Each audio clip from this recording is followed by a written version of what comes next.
Hi everyone, it's Kay. I'm sharing with you the Folio album that I made on National Scrapbooking Day weekend. I chose to follow the online tutorial at Scrapbookers of Craft Creations, and this is Tamara's NSD tutorial. At least that's how it's titled on the Facebook page if you go to look for the video. And I encourage you to look for that because you'll see Tamara's, how she designed hers, and I followed the tutorial very closely, but because my design papers were a little different than hers, I had to change things up a bit. And so I will show you that. But if you look at her video and my video, you'll see the difference, and you'll also see the different things you can do with different paper. Now she used the Cartabella Summer Splash, and it's absolutely just adorable. And then she also, when she did her tutorial online, used a different collection, which I can't remember, but I was not able to purchase the paper before the tutorial and follow along. So I just followed along with the cardstock construction of the folio and then just added my own design paper later. And I had to adjust some things, and I will show you that. But that's the beauty of this tutorial. It is so versatile that I've already started another one and it's going to look totally different, and I love it. I love the fact that you can make the same thing but just change a few things up a little bit and come out with a completely different album. So thanks, Tamara, and I really encourage you to check out that Facebook page because they have free tutorials all the time, and there's tons of them. You can just look them all up and you can scrapbook till the end of days and never finish. So check it out, Scrapbookers of Craft Creations. Now I used Bo Bunny Make a Splash. It's also a collection that I got from Tamara's store, Country Craft Creations. Um, but it was a while ago, and so I don't know if you can get this paper anymore anywhere, but this is what I had on hand, and so that's what I used. And just to share a little bit with you in case somebody out there has that and they want to follow along with mine, which I'm not doing a tutorial. You follow Tamara's tutorial and you can go back and adjust it to the way I did mine if you want. But these are from the Noteworthy, and this is the vellum paper. I just cut out this little background piece, and this is the design paper to make the beach. I just cut some strips out, and so that's the cover there. And on the spine, I do have to show you the doodads. I know you've seen charms before, but you have to see this. One of the design papers had bottle caps on it, so I cut out these bottle caps and then placed Mod Podged them onto real bottle caps. I mean, how cute is that?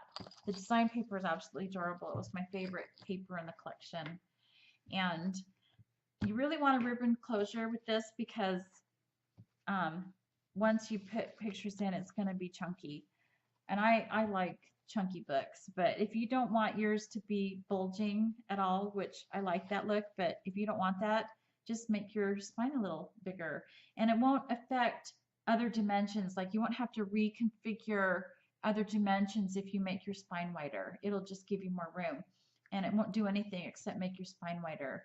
So that's the neat thing about this folio album, and that's what I call it. I don't know what Tamara calls it, and I'll show you why I call it that, because there are two folios in here. There's one on this side and one on this side. So you make your folios and then you attach them to the album cover. And so, like I said, if you don't want yours bulging by the time you get all the pictures in it, you can make your spine a little wider. And so that's, but I did not, and that's okay. Like I said, I don't care if mine's bulging out. And I don't even know if it'll bulge out that much. So anyway, this and I'll share with you another reason why I was a little versatile in my design of my book.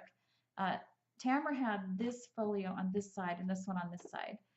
I thought this would look better on this side than this side, and mine's a little different than Tamara's because I made a boo-boo. I scored this side too small. So all these are a certain depth, from this side of the folio on this side of the, let's see, this little side of the folio here, and this spine of the folio here, they're all the same side. This one's way short than the rest of the sides. Now Tamara had hers like this. Well, I can't have that too short because it's really not going to fit anything once I get pictures in there. So I had to do mine like this. And then because I have this pocket flap here, so I had to do something to keep this pocket flap down. But that's when you get lemonade out of lemons, because I made the mistake, I was able to create this cute little swing tab, which is a really cute design piece, and to keep my pocket flap closed. So I'll start with this. You got pockets here. You can fit 3x4 journaling cards. I will back these with cardstock or whatever. I just haven't done that part yet. And you can fit at least 3 or 4 of these in these pockets. So right off the bat, you've got 6 to 8 pictures right there. This opens up. It's just designed paper. I won't put a picture there. And you get 3x3, 3x3 picture right there. So that's at least 6 pictures right there. This opens up. Now, Tamara did 3x4 cards, or I'm not sure if they were 3x4, but she did 2 flaps right here. I have this great big 6x6 journaling card, so that's what I did. Did mine 6x6. And then on this side, there's room for just journaling. I probably won't put a picture there, just journal.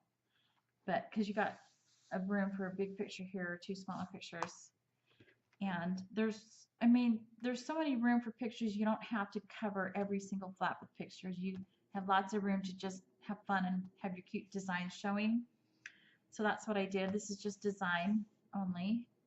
And I fussy cut these out, these little inner tubes. And this was part of their noteworthy. This journaling card is cut out and with a magnet inside so that it holds these 2 flaps together. And then inside here, and this is just, they're both the same, so I won't show you both, but that's the design paper there. And I probably won't cover those because it's cute, and I won't need to. I have plenty of room for pictures. So you got room for a picture on the back here, and this just tucks in here. I love that ocean scene.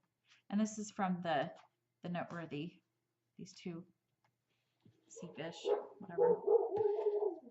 Then this closes back up, and this is also from the noteworthy. This is one of those word strips cut out from one of the papers. I'm sorry, my dog's barking. Hey, Penny, be quiet. She's not gonna be quiet. I'm sorry. And then you have room for pictures here, and room for pictures here. Of course, she decides to bark right when I'm filming this, right? She's been quiet all day long. This booklet here, I made mine a little wider than Tamara's. That's so that I could, I wanted to fit a 3.5 by 3.5, so I think mine's also 8 1/8 long.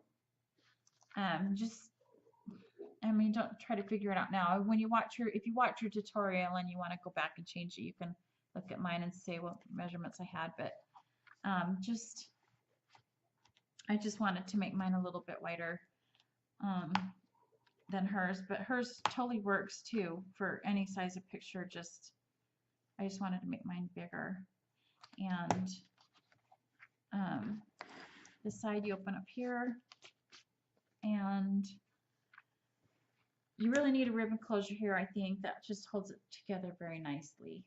I mean, you don't have to. She didn't do a ribbon on her first one, and hers was fine, but I'm a klutz, so when my flaps, and I tend to stuff things heavy, so when this opens up, I just wanted to have that ribbon closures to keep it from flapping open on its own. This is what I call a pocket flap. I don't know what other people call it, but these cards here hold this flap in place, and I'll show you what I mean in a minute. But this top pocket here holds this 5x5 card, which I haven't covered yet inside. It just depends. If I fit pictures in there that I don't need design paper, Like these here doesn't need design paper on the back because just the picture will cover the whole thing. And then these 2 cards, you can journal here, and this is what holds the flap down here. So you can put a picture here, and then put a picture here. And then Tamara had put a 4x6 card in here, but I did not have a vertical one, and I had a horizontal one, but I couldn't cut it down because it would have cut off too much of the cuteness, so I just used these. And again, I made these booklets wider than Tamara did. I think mine are 5.5 by 8 before they're opened up. And I did that so I could fit, you know, more of the cuteness on here. And then I also wanted to make it so this would fit a 3x4 this way and a 3x4 here, with enough yellow showing all the way around to keep it pretty. So I just made my booklets just a little wider. And so you open this up, and I will just scroll out just a smidge so you can see that it's the same on both sides. So yeah, I wanted to make mine wider so I could fit, you know, enough of this cuteness. And it's the same on the inside, the back. Love this bottle cap paper. This is that bottle cap paper. Oh, it's got like, you know, like island lemon lime and berry, beach berry, and sunglass soda. So cute. This waterfall holds 16 pictures if you're following Tamara's. Mine only holds 15 because I decided to put this journaling card here, and then I just put a strip of the paper here because it was just too cute not to use, and I wanted as many penguins in this book as possible because that's why I bought the paper, was because of the penguins. I call this an invisible waterfall. I don't know what Tamara calls it, but you can't see how the hinge, how it attaches, so it's magic. But she teaches you how to do that, and believe me, it's not hard. It's just a little time consuming, and you have to be really careful with some paper lines. Like this particular paper was a little thin, and I made a boo-boo, but you know, you can cover things up. That was a boo-boo cover. But if I hadn't told you that, you'd be like, oh, that's cute. There's a little seashell right there. So, but I'm telling you, so you know that if you make a mistake like that, don't panic, you know, sleep on it even if you have to, and you'll figure out a way to fix it. Anyway, enough for 15 pictures in mine. And you could even, you know, put something there, you know, sticker, picture. And this is so cute. Like I said, I've already got another one halfway. I've got half of a folio kind of done. I haven't done the waterfall yet, but it's going to look totally different. So I'll post that one when I'm done. So this is an extraordinary versatile folio. You can flip before you put your pockets on, you can flip things around so that the flaps are opening this way, or you can make the flaps go on this side instead of this side. You make this folio on this side, this folio on that side. You can make, you know, you can do this on purpose. You know, put this side here, or put this side here. You know, you can even, and oh, that's another thing that Tamara did, is she had this on the front, this page. I chose to put this one on the front because I got thinking about it. I thought how cute, because I had the same paper here and I would just coordinate, but she made hers coordinate this way. So, and it was really cute. So, you know, however you feel like your design paper works, do it. So, anyway, please check hers out too, and I'll try to put the link below. And it's Scrapbookers of CC Creations, and it's the Tamara's NSD tutorial. And anyway, so I hope you like it, and I appreciate you watching. So see ya. Bye.